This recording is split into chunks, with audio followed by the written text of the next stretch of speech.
So I've been singing the praises of the 35mm full frame equivalent focal length on this channel lately, and I've mentioned in my previous videos that the 15mm focal length for me is kind of boring. But just because something is boring does not mean that it's bad. I've used so many 50mm lenses from different companies such as Fuji, Sony, Panasonic, and even some third-party brands like 7 Artisans, Laowa, TT Artisans. After testing so many 50mm focal length on this channel, you can see why I have this opinion. But the 50mm is a tried and true focal length that I'll always have in my kit, regardless of the camera system that I'm using, whether it's Micro Four Thirds, APS-C, full frame, medium format.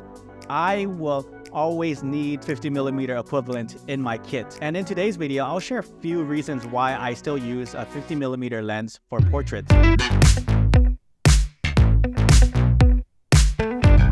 The beauty of the 50mm lens lies in its versatility.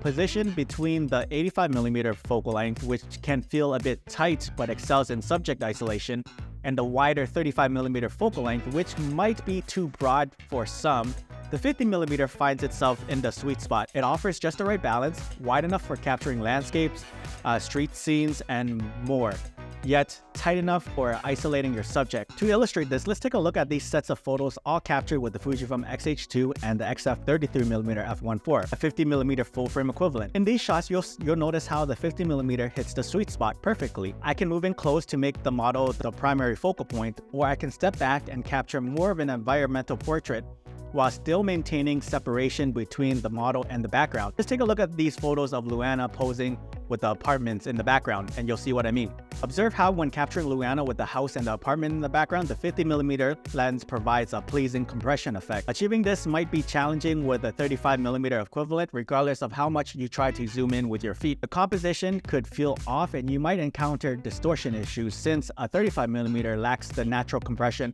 of a 50mm lens. The house may appear further away, altering the overall look and the vibe of the photos.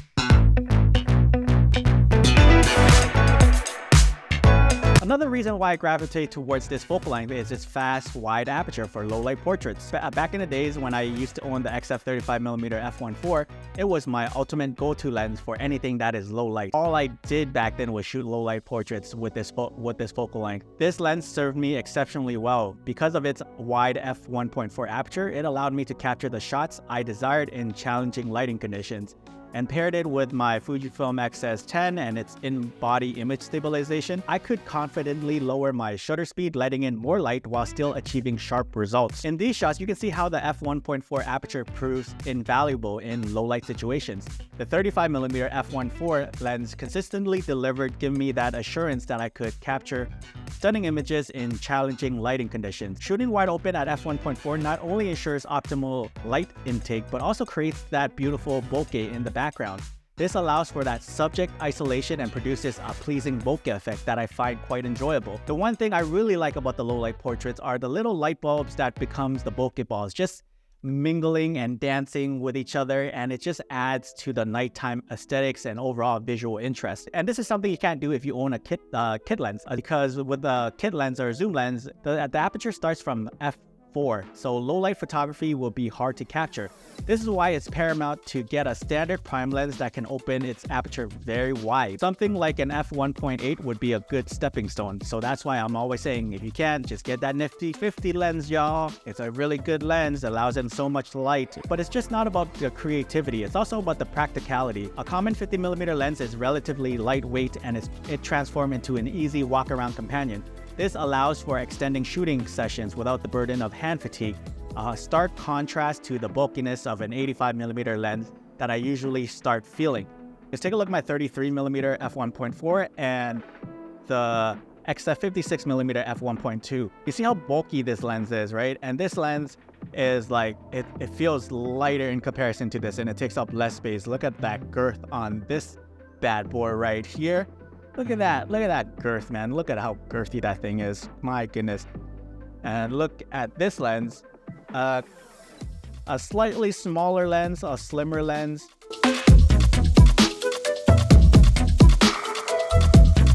Another reason why I shoot with the 50mm is because I'm so used to it. I've been using it for so long, ever since I started this photography journey. That's why I'm saying it's quite boring, because I just use like different brands with 50mm lens and it just becomes so boring, right? The 50mm lens wasn't my first choice. Like many of you guys, it was my choice due to budget constraints. Yet this limitation became a creative catalyst. Isn't it just gratifying to know that you worked hard for your shot? I just remember at some point the 50mm lens was feeling a bit too tight for this waterfall shot I was trying to capture in Bali. I wanted something a bit wider to capture it, so I had to actually walk all the way to the back to try to capture the vast landscape with a 50mm field of view. And I was quite happy with the fact that I worked for that shot, even though I think that it was a terrible shot. But still, I worked for it, and nothing feels better than putting in some elbow grease and doing some hard work, am I right? So that's the reason why you will always see me moving around a lot whenever I have on the XF 33mm f1.4. I don't stay still with that lens. I'm always looking for different angles when I'm shooting with this lens. I try to get close-ups, mid-shots, wide shots, because I've been doing this for so long that it's ingrained in me at this point. So I'm basically zooming in with my feet, but at like a rapid pace. So there you have it. That is my perspective on why the 50mm focal length holds a special place in my photography journey, even though it's a boring focal length in my opinion. It's a versatile lens that effortlessly adapts to diverse shooting situations, and its ability to create stunning bokeh adds that extra touch of magic. But yeah, before we wrap it up, I'd love to hear from you. Do you still shoot with a 50mm lens? And if so, what are some of your favorite 50mm lens out there? Share your thoughts in the comments below, and if you found this video helpful, consider hitting that subscribe button. Thanks so much for watching.